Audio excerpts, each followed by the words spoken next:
কৰি ৰাখিব। মানুহৰ আটাইতকৈ ডাঙৰ সম্পত্তি হৈছে শৰীৰ। আপোনাৰ যদি শৰীৰ বেয়া হৈ যায় না, তেতিয়া আপুনি কোনো কামত মন দিব নোৱাৰিব।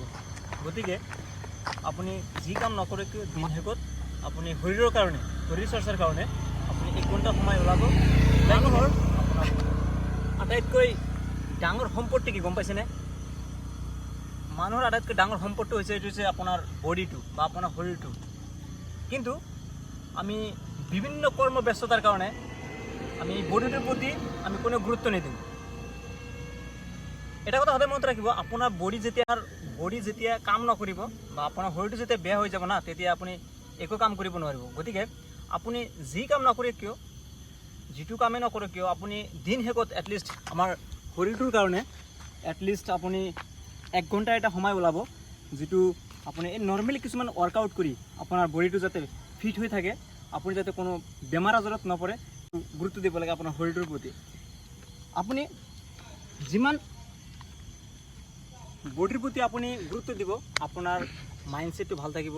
আপুনি দিন শেষত যেতিয়া আপুনি 1 ঘণ্টা আপুনি ৱৰ্কআউট কৰিব বা শৰীৰ চৰ্চা কৰিব, তেতিয়া চাব আপোনাৰ গোটেই দিনৰ যিমান প্ৰেছানি আছিল বা যিমান কষ্ট আছিল, সেই কষ্টটো আপুনি চব পাহৰি যায় কিনে আপোনাৰ মাইণ্ডটো ফ্ৰেছ হৈ যাব। আপুনি যেতিয়া 1 ঘণ্টামান ৱৰ্কআউট কৰিব বা 1 ঘণ্টা এক্সাৰচাইজ কৰিব, সেইটো কৰিলে আপোনাৰ গোটেই দিন যিমান কাম কৰিছিল সেই কামৰ যিমান প্ৰেছাৰ আছিল চব মাইণ্ডছেটটো সেইটো চেঞ্জ হৈ যাব। আৰু আপুনি আপোনাৰ ৰাতিৰ টোপনিটো ভাল হ'ব। যেতিয়া আপুনি 1 ঘণ্টা এক্সাৰচাইজ কৰিব, এক্সাৰচাইজ কৰাৰ পিছত আপুনি গা ধুব, তেতিয়া চাব আপোনাৰ শৰীৰটো এনেকুৱা লাগিব আপুনি একদম ফিট হৈ থাকিব।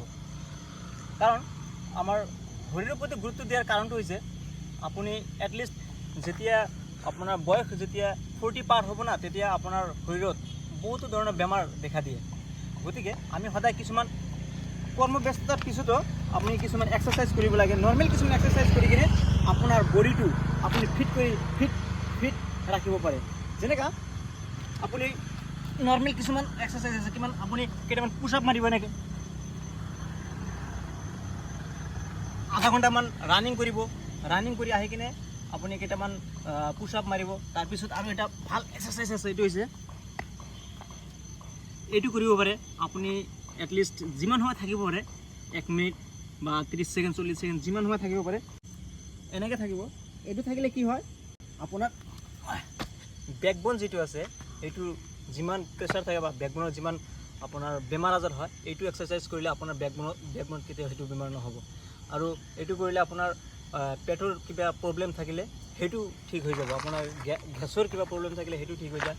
এইবিলাক কিছুমান নৰ্মেল কিছুমান এক্সাৰচাইজ আছে, সেই এক্সাৰচাইজবিলাক আপুনি কৰিব, কৰি কিনে আপোনাৰ শৰীৰটো ঠিক কৰি ৰাখিব। মানুহৰ আটাইতকৈ ডাঙৰ সম্পত্তি হৈছে শৰীৰ।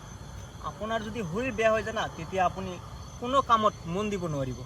গতিকে আপুনি যি কাম নকৰে কিয় দিন শেষত আপুনি শৰীৰৰ কাৰণে, শৰীৰ চৰ্চাৰ কাৰণে আপুনি 1 ঘণ্টা সময় ওলাব।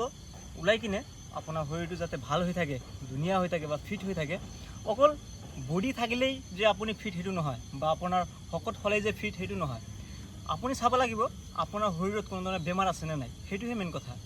আপুনি ক্ষীণমিন হ'লেও বা আপুনি বেলেগ কিবা হ'লেও আপোনাৰ শৰীৰত যাতে কোনো ধৰণৰ মেইন কাহিনী। গতিকে আকৌ এবাৰ কৈ আছোঁ, আপুনি দিন শেষত এটলিষ্ট কিছুমান অলপ সময় ওলাই কিনে আপুনি ৱৰ্কআউট কৰাৰ চেষ্টা কৰিব, কৰিলে আপোনাৰ শৰীৰটো ভাল হৈ থাকিব। Thank U.